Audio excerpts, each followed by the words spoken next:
Hi, this is Andy Frith from Sheffield Advanced Motorcyclists, out with Maurice Perini on what we call a Green Badge Plus run.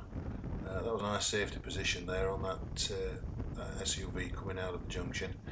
Um, yeah, Green Badge Plus, a bit of an anchor up here for the red lights. Green Badge Plus is giving the advanced members of the club an opportunity to put themselves under a bit more training, a bit more advanced riding, somewhere between the advanced and the masters. So on this, we're looking for a bit of all the advanced stuff, but a bit of style and a bit of sparkle. So this speed we're doing here, 26, 27, reflects on your whole ride through the urban area here. It wasn't zippy enough to start with. That was a nice position there on that crane. This one's not so good. You're following position on this van, you've got blue flashing lights in the distance, van's turning right, you were braking up, and you can't really see what's going on. And here took a very wide position for that cyclist, but you put yourself quite close to the oncoming vehicle in regards to safety position. So we're talking about advanced planning to a great degree. Here you tended to ignore the road surface quite a bit, and you were riding either on or on the join of this the excavation line there. And we talked about getting boxed in. This black murk here on the right was pushing us all the time in this urban area, and you're on the inside, and now you're having to look, now you're starting to squeeze over, now you brake, and then he brakes a little bit as well. So you could do better by stating your position earlier on. We knew we had to come out for those roadworks there. Making progress through town was a bit restricted. We could have gone maybe up beyond that white Mini, up on the near side, filtered up in relative safety, just having a look at in your mirrors what could have been coming up that cycle lane.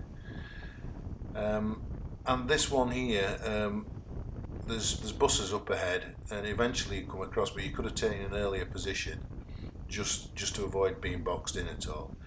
And then I just wondered whether we could have used this right hand lane a little bit. It looks to be room to get in beyond the green bus, although there is a filter on those lights. We could have maybe squeezed in. Following position, we talked a lot about this. It's too close to the van in front. You're moving your bike out into the offside and craning your neck, can you see there, to try and get a view of what's coming, whereas you could extend your view quite easily just by dropping back into the position that I'm in at the moment, because the overtake was doubtful because of all these bollards and the hatch markings. This one was a classic because you were on the right and I'm back. Can you see the car emerging from the left? The van brakes, you decide to go for the overtake, and actually you didn't even know that 4x4 was at the junction, or that there was a junction there. So that just emphasises the point about your following position. It doesn't, being right up against the van will restrict your view considerably. This was the source of the frustration of that line of traffic, this tractor which we'd followed for some time.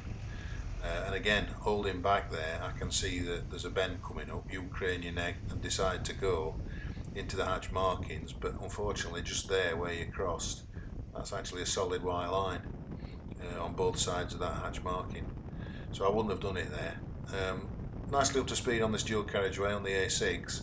You saw a car in the distance and you thought, right, okay, move into an overtaking position. But he was tripping on, and you were never going to catch him, not at the speed limit, and so you ended up having to come back in. Which, I mean, you weren't balking anybody or holding anybody up at that, but it's an unnecessary movement, and again, it's down to the forward planning, thinking what's the car ahead doing, and what's the best position for me to be in.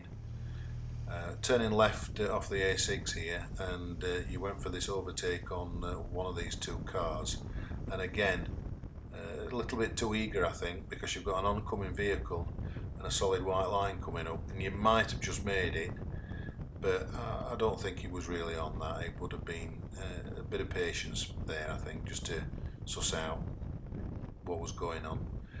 And then this lorry was another one. Again, following position is very close, so you're restricted and you're having to come out and crane your neck again. to see if there's an overtake on, which there isn't just here. And then the view opens up, and so I can see it earlier because I'm a little bit further back. Got one oncoming and a good cross view there of a wide vehicle coming down, and you clock that, you've seen it, and when it passes you decide to do the overtake, but you do it right on the bend, and you'll see how this lorry moves out into the centre of the road. Weren't quite sure whether he could have come across any more, so I don't think I would have done it there. In fact, I might not have done it at all, and even looking when I decided to go, I thought maybe we could have just hung on there actually, and had a look. Your positioning on this bend was well to the centre. It was well to position 3. You've got oncoming, and really hanging onto the outside of the bend would have been the one there. It was a good ride though, Morris. It was a good advanced ride. Quite a bit to think about in the advanced planning, and to get this little bit of what I call sparkle, a bit more zippy in the urban areas, away from the traffic lights and that sort of thing. Placing your bike in a position that dominates, while at the same time taking account of the safety position.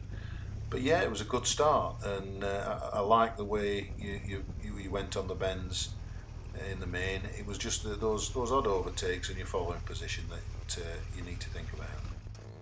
Good, cheers.